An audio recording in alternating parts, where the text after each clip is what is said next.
Hijo mío, no deberías preguntar, pero ya lo hiciste, so I will tell you. Y que Dios me perdone por hablar de lo que debería quedarse enterrado. Me llamo Sor Magdalena. I lived within those walls when they still rang with hymns and laughter. Listen, and do not linger near the old gates of Santa Lucia after dark.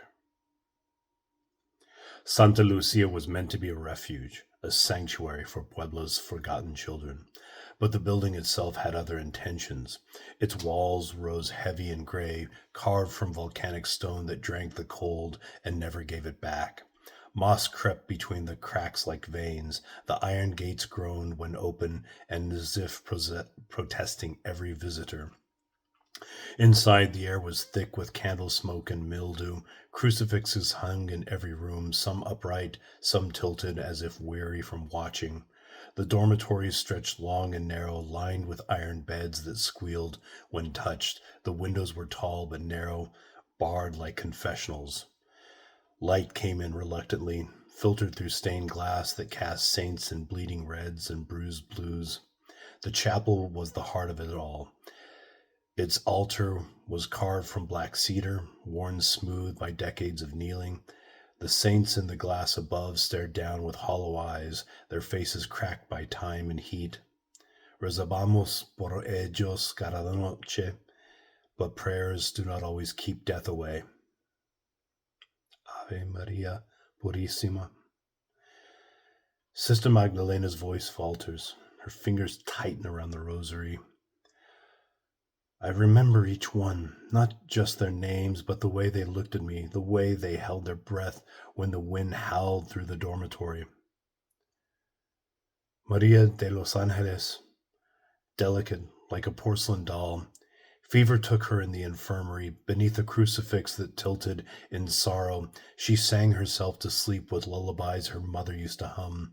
And now, when the wind moves through the chapel's broken glass, her voice returns, soft, endless, sweet. But it's not a lullaby anymore. It's a lament. Que en paz descanse. Tomas, bold, mischievous, he drowned in the cistern. We sealed the well, but still on moonlit nights you hear it. Drip, drip, drip. Not water, not any more.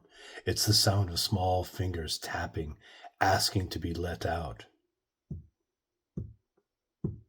Santo Niño, protégenos. And Isabelita. She never spoke. Her silence was heavy like fog. She died curled beneath a threadbare blanket, and now she laughs. Her giggle rises from the corners, light and cruel. It's the kind of laugh that makes your spine forget how to stand straight. Nolo and invoques. Then there was the choir of boys. The winter of influenza, 12 gone in a week. Their cough filled the refectory like a chorus of suffering. We burned their blankets, we scrubbed the floors with vinegar and prayer, but the sound remained. It's not just the coughing, it's the sound of lungs that never learned how to breathe without pain. Señor, ten piedad. We buried them with hymns, we lit candles, we begged the saints to take them, but some children do not rise to heaven, some stay.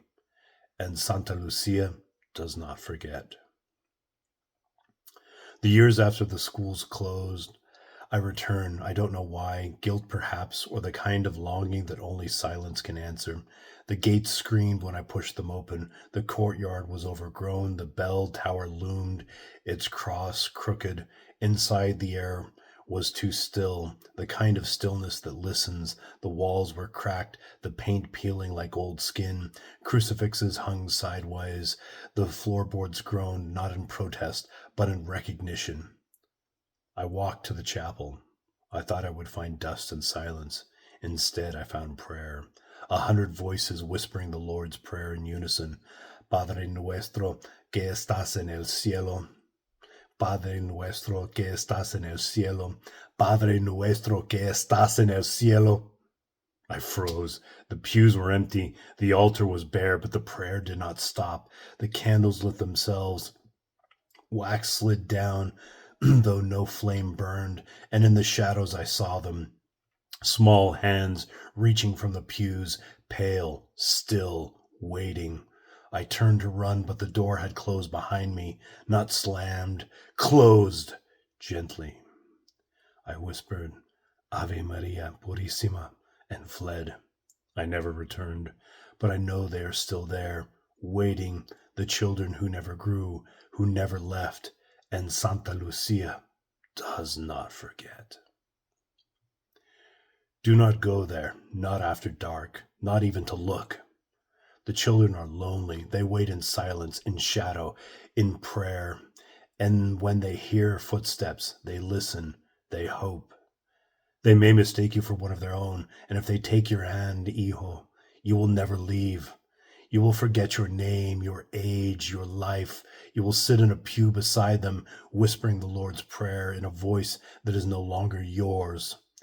And when your family comes looking, they will find nothing but silence and the faint scent of candle wax. Por el amor de Dios, do not go near Santa Lucia, not after dark, not even daylight, if the wind is still, because once they know your name, they will never stop calling it. In Puebla, we still speak of Santa Lucia in hushed tones. On Dia de los Muertos, some slip tiny offerings through the rusted bars, un panecito, un juguete, un veladora, so the restless souls, little souls, find comfort. And the old ones say, if you pass after midnight and hear the children praying, you must not answer, ni una palabra. For the moment you do, the children of Santa Lucia will know your name, and they will call you to join their eternal class. Amen.